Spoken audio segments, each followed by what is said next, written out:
Замандаш партиясының быйылкы 10 жылдык мааракесин куттуктайбыз. Көп ийгиликтер каалайбыз. Бул партияны биз эле эмес, жалаң эле спортсмендер эмес, бул элдик партия. Анткени элдин сүймөнчүлүгүнө жана элдин ишеничине артаган партия.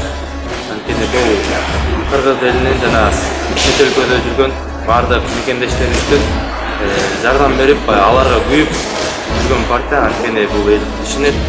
Бир эле спортко эмес, спортто канча клубдук оюндар болсо да алардын бардыгына тең жардам берип, өзүнүн ишеничин аткарып берет.